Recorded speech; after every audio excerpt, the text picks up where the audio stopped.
him and I spoke when I had last saw him, and he said he was wanting to do it when we had golfed together in like April or May, and yeah, said he was. Travis Kelce just proved he's not only a standout on the field but also a strategic thinker off of it.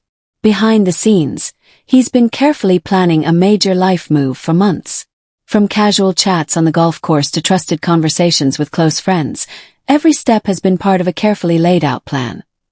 Apparently, things picked up pace when Taylor grew a bit eager for things to move forward, nudging Travis to fast-track his original timeline. Meanwhile, Taylor has become a full-fledged part of Chiefs Kingdom, whipping up homemade Pop-Tarts for the team and showing up in official merch at training camp. And don't expect the usual celebrity responses either. Miley Cyrus called the moment pure joy. Lana Condor reflected on her own relationship through the lens of Taylor's music, and the Hyam sisters celebrated like it was a full-blown concert at Madison Square Garden. As for the proposal itself, so top secret that even one of Travis's closest comedian friends isn't sure he'll make the wedding guest list. When Taylor Swift is in charge of the invites, not even inner circle status guarantees a spot. Not going to Taylor Swift and Killer Trav's wedding. I highly doubt it, dude. I don't think I got that invite. You know she's controlling that guest list. Yeah, but I'm not on that list. You don't think so? Oh. Picture this. It's a sunny day in April or May. Travis Kelce is out on the golf course with comedian Andrew Santino, probably tossing a few jokes about each other's swings. Then, out of nowhere, the conversation shifts, straight into proposal talk. Because, of course, nothing says planning a major life moment quite like a golf cart and a trusted friend. Santino later shared the story on the Pardon My Take podcast, revealing that Travis wasn't just thinking about it. He was committed. No hesitation, no maybe. Just a clear, confident declaration that he was going through with it. But here's where it gets interesting. Travis didn't reveal any details about when or how it would happen. He kept those plans more secure than his playbook on game day. A smart call, considering he's part of one of the most closely followed couples on the planet. And Santino? He handled it like a pro. No digging, no pressure. Just a solid "I'm happy for you, man" kind of response. Because even comedians know when to pass up golden material for the sake of friendship. Honestly, he showed more discipline than the Chiefs' defense on a crucial third down. When I had last saw him, and he said he was wanting to do it when we had golfed together in like April or May, and yeah, said he was doing it, but he didn't say when. I mean, it wasn't. Yeah. But I don't. The timeline here is nothing short of incredible. We're talking months of behind-the-scenes planning leading up to a proposal that didn't happen until mid-August. Travis Kelce was clearly playing the long game, like he was preparing for a Super Bowl, but instead of defensive lines, he was dodging paparazzi and guarding a secret that could have gone viral at any moment. Here's where things get interesting. According to Travis's dad, Ed Kelce, who doesn't exactly hold back when it comes to sharing family updates, the original plan was to wait even longer. Travis had envisioned something far more elaborate. Think fireworks, a live orchestra, maybe even a surprise cameo from Taylor's beloved Cats. But then came the twist. Taylor, understandably, was growing a little impatient. And who can blame her? When you're one of the most recognized people on Earth, and the entire world is treating your relationship like the season finale of a hit series, waiting around probably feels like being stuck in the world's longest commercial break, so Travis pivoted. Just 2 weeks before the official announcement on August 26th, he moved up his timeline and made the call to go through with the proposal, proving that even the most carefully designed plans sometimes need to adapt. What's impressive is how this shows their communication. Travis didn't insist on sticking with his original vision. Instead, he listened, adjusted, and still managed to create a moment memorable enough to send the internet into a frenzy. Forget Instagram perfect moments. This is real relationship teamwork. Two people figuring out life in the spotlight, balancing personal feelings with global attention, and still keeping the romance alive. And if you needed more evidence that Taylor Swift is fully embracing life in Chiefs Kingdom, let's talk about the now legendary Pop-Tart moment. Yes, the woman who fills stadiums around the world has apparently been baking breakfast treats for NFL players. According to ESPN's The Kingdom documentary, fans spotted Travis enjoying what they believe were homemade Pop-Tarts from Taylor during training camp. Even Chiefs head coach Andy Reid chimed in. He confirmed her baking efforts, though he couldn't resist a light-hearted comment about never receiving any himself. Someone get Coach Reed a snack. But the real statement. Travis showing up to camp in official The Tortured Poets Department merch. A $65 gray hoodie that he reportedly purchased himself. That's not just support. That's full-on endorsement, worn proudly during professional activities, in front of cameras. It's the kind of gesture that says, we're in this together, on both personal and professional levels. This isn't surface-level cuteness, it's strategic relationship building. Taylor's not just dating a football player. She's engaging with his world. Coaches, teammates, and staff are all getting to know her, not through tabloids, but through genuine interactions. That kind of seamless integration into each other's lives, while both are at the top of their respective careers, is rare and honestly impressive.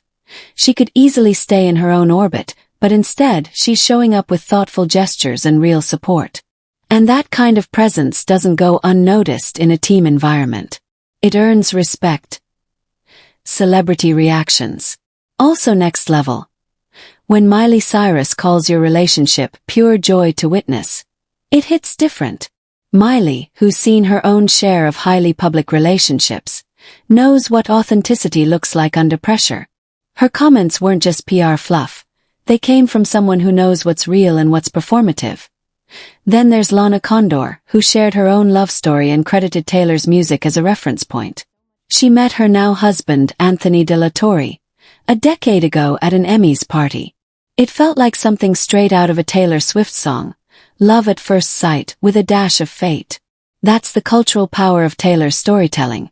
It influences how people understand and reflect on their own relationships. The Haim sisters also got in on the celebration. After a sellout show at Madison Square Garden, they danced to Welcome to New York and praised Taylor as a true genius and the best friend.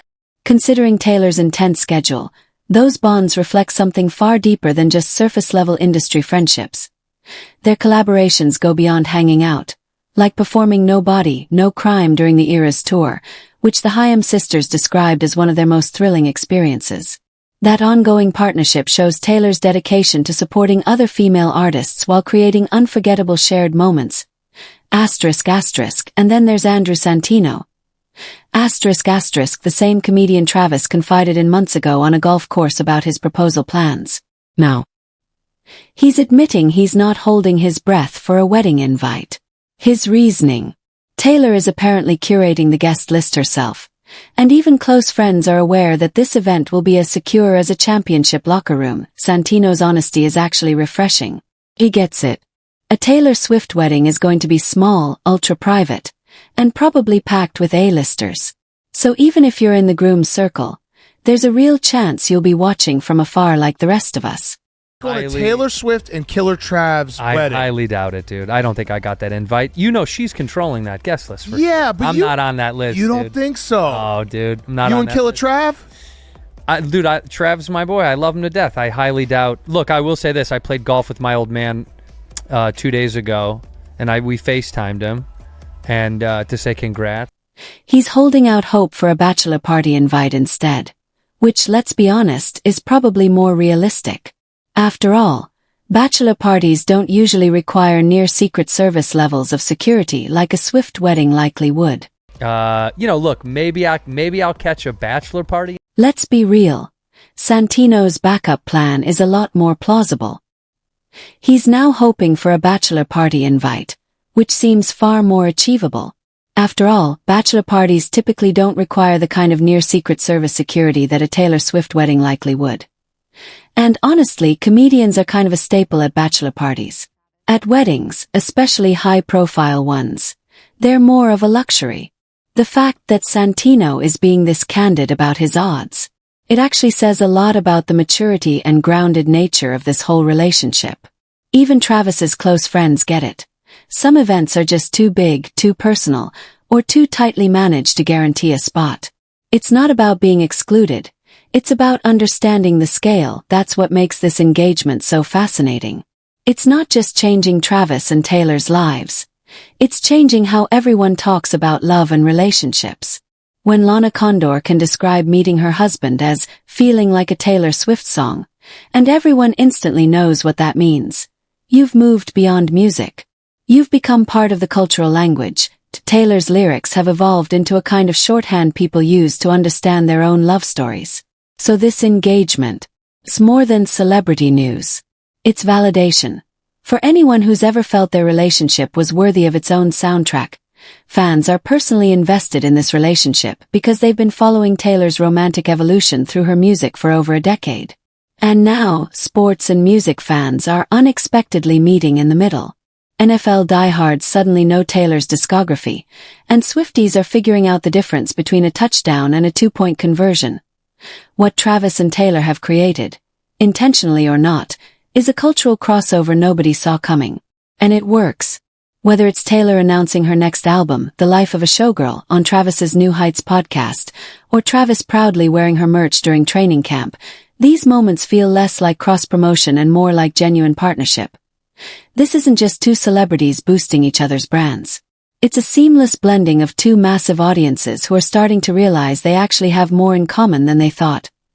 Sports fans are being introduced to poetic storytelling, emotional nuance, and lyrical symbolism.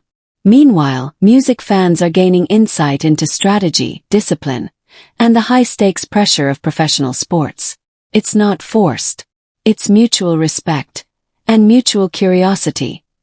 And all of this, it started months ago with a private conversation on a golf course, a few carefully delivered Pop-Tarts, and a whole lot of planning. Travis didn't just think about proposing. He committed to it. He adapted when needed, stayed grounded, and still pulled off a moment that felt personal, even under the brightest spotlight imaginable. Taylor, on the other hand, integrated into his professional life without compromising her identity. From the outside, this could have looked like a media frenzy or a rebound relationship. But it's not. The small details, the planning timeline, the thoughtful gestures, the support from friends who understand the limits of inclusion, point to something far more authentic. This is a rare celebrity relationship where everyone seems to get it. Friends, family, industry insiders. They're not angling for attention. They're showing up with real support, understanding the boundaries, and not taking it personally if they don't get an invitation to what will likely be the most exclusive wedding of the decade. That's the real story here. Taylor and Travis have figured out how to be themselves, fully and honestly, in the middle of an unprecedented level of public attention. And that, more than anything, might be the most impressive touchdown either of them has ever scored. That's it for this deep dive. Catch you next time, because something tells us this couple isn't done surprising us just yet.